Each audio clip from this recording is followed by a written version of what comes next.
If you've been drag racing or bracket racing for any length of time, you know that everyone's going to tell you the secret to consistency is all about keeping good records, watching the weather, and checking your tire pressure. Well, those are all good places to start, and if you need a logbook, check the description, I've made one for you. But I've got 3 more things that help consistency more than just about anything else. Let's dig into those. So the first one is right here, or more specifically about getting air into here.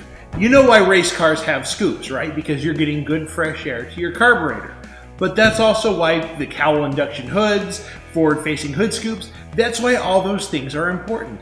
But you can actually make that modification to get cool outside air to your carburetor with a stock hood line. I've done it and I can show you how. But specifically, before I show you how I did it, I'm going to tell you why this is an important thing to do. Well, when you actually think about it and think about where your air is coming from to feed your engine, if you've got an LS style and a factory style location that's getting, cool air from the front of the grill, the wheel well, those are all great places to start. But if you're running a carbureted small block like I am, like there's a lot of hobby level bracket racers are, the air cleaner is just sitting there under hood. It's breathing underhood temperature air. Underhood air can range anywhere from ambient temperature up to well over 200 degrees. Whereas if you're going to feed it, air from outside, it's only going to be ambient, maybe a little warmer than ambient because of the path that it has to take to get there. And we know Gale Banks, love him or hate him, he's done a lot of things for air density in the diesel world. He's got more Bonneville salt flat records than I do, so I'm going to listen to him a little bit when he talks about air density. Cooler air is denser. And we know that if you want to maintain consistency, you want to ensure that you're feeding your carburetor consistently. That means temperature that doesn't have a huge variance of temperature. So remember, ambient air on a typical day, like here in the middle of Missouri, in the middle of the day, you could be 90 degrees in the day, and it's slowly going to taper off to, let's just say, 75 at night. That represents a 25-degree temperature swing, whereas if it's breathing under hood air, it could be anything from there up to well over 200 degrees. You tell me which one sounds more consistent.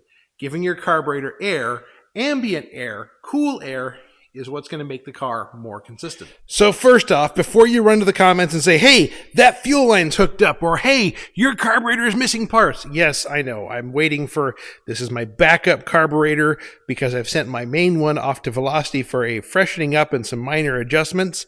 This is my backup and it's just not right. So before you get all wild in the comments, there's method to the madness. So anyways, you can draw cool air to your carburetor with a factory stock hood line simply by finding a path that makes sense up to the cowl to be able to capitalize on that high pressure area of cooler ambient air and draw it into the carburetor. Now, I recognize that that may not be a ton of space, but it's enough to make a huge difference.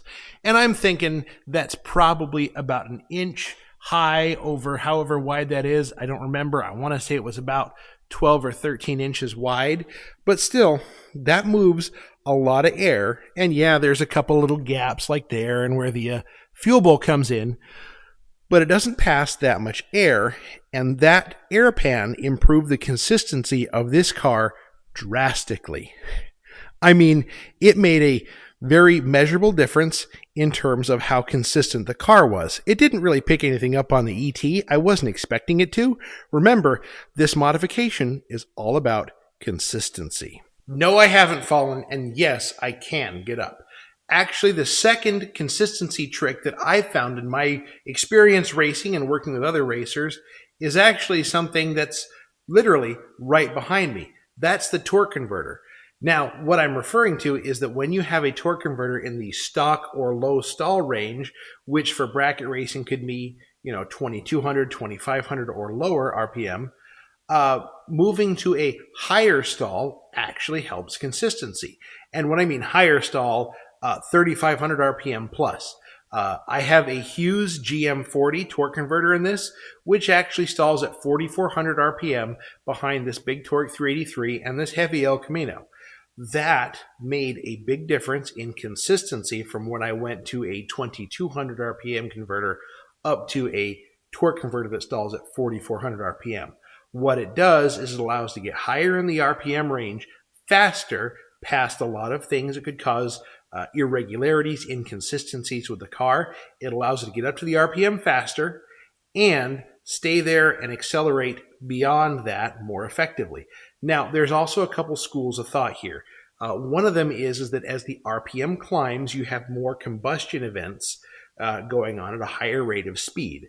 That helps take any inconsistency out of any, I'm going to use the term misfire, but it's more accurately a incorrect firing in the cylinders, whether that could be due to any number of things, load, ignition timing, who knows what. But the theory behind that is that the more combustion events that you have, any irregularities get averaged out. Makes good sense, right? There's the other side is also, get down the track in the fewest number of combustion events possible, but there's not many racers going that way, so I don't think it's that credible anymore. So a higher RPM torque converter made a big deal for this car. It made a huge difference in terms of consistency in the 60-foot range, down track consistency. It just flat out worked. Now the third consistency secret is we're going to go back up top. So I'll meet you up there in just a moment. So the third and final trick to consistency that I'm only going to recommend if you have a torque converter that is sufficiently loose. What I mean by that is 3,500 RPM to me is kind of like that. I'm not sure I'd do this if I was much below that. You could probably get by with a 3,000. It just depends on your personal taste. However, this has to do with the ignition and the distributor. Now, I'm not about to tell you go out and get an MSD or whatever flavor ignition because it doesn't really matter. This is one of those consistency tricks that you can pull off with exactly the hardware you've got when you do it correctly. So, quick theory, you have the advanced mechanism that moves your timing from 12 degrees before top dead center as an initial number, example to 36, 38, whatever you so desire. That advanced mechanism has a series of weights and plates that move around. Those things can cause inconsistency in your racing program. Now, things that will be contributing to this when you start to see it, after a pass, I could see my ignition timing was a little funny because I had two idle speeds. I had a slightly higher idle speed after idling through the pits, and it would slowly drift down to a lower idle speed. To me, that tells me that my advanced weights were starting to stick and cause problems, and I could actually see inconsistencies in my 60-foot times with this car. As soon as I locked out the timing, those inconsistencies went away. Not necessarily completely because there were still things I was doing with staging the car and burnout procedure and stuff, but a lot of those inconsistencies went away because now the ignition weights aren't in there to move around. It's locked. You lock the timing. It's locked at whatever you want it to be. It's there at idle. It's there at mid-throttle. It's there at wide open. And I want to preface this and say, yes, it can make the car hard to start. This car has been hard to start at times, but that's kind of okay. Some of those hard starting characteristics can be taken out with an MSD start retard, meaning it pulls the timing back to a much more sane timing level, so that way you can get the car started, and once it's above a certain RPM, the retard goes away and brings it back to its normal locked out timing. So locking out the timing is one of those things that if it doesn't make sense for you, don't do it. It's just that plain and simple. If you have the luxury of being able to play with it a little bit and see if locking out your timing has an effect, by all means give it a go. It's not going to hurt. And, new guys with LS and computer controls and the Coyotes and all those things, that's less of an issue because they're controlled electronically and they go where they're told. So your ignition timing on a carbureted, small block, big block, whatever, locking out your timing can be a tremendous help for consistency. Some of these consistency tricks don't have to cost much money. If you know someone who has some sheet metal forming ability, a sheet metal brake, you can make an air pan for your carburetor and get it sealed up to your hood and back to the cowl of the car.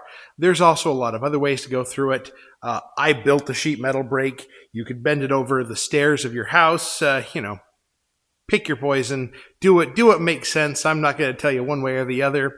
If you build it and you're happy with it, that's what matters. I mean, the torque converter, I recognize that can take a little bit of money to get a good quality torque converter. Taking transmissions out to change converters isn't most people's idea of fun. So that's kind of one of those opportunistic changes that you do when the opportunity presents itself. If you got a compelling reason to change your converter, you're in there. You might as well go a hair looser anyways. So far, this car has never been unhappy when I go a little bit looser on the converter. I haven't found that limit yet, but I'm sure there is one. Just haven't found it yet. The ignition timing, that depends on the distributor that you have in the car. A lot of MSD style distributors have a location that locks out the timing already in them. Some of them you have to weld together. It just depends what you're doing and how far you're going to take this. I think for most people, starting with getting cool air, cool ambient air, not underhood air, to the carburetor is probably the biggest improvement in consistency that they can have. Now, why am I telling you these tricks? Is it because I hate winning? No, I love winning. I want to see you guys succeed and make your cars better, because when you guys get better, I have to get better. And when we get better together, the racing gets better. See what I mean? It's all good. So take these tips and tricks to heart. Let's get out there and go racing. And also, let's go build something.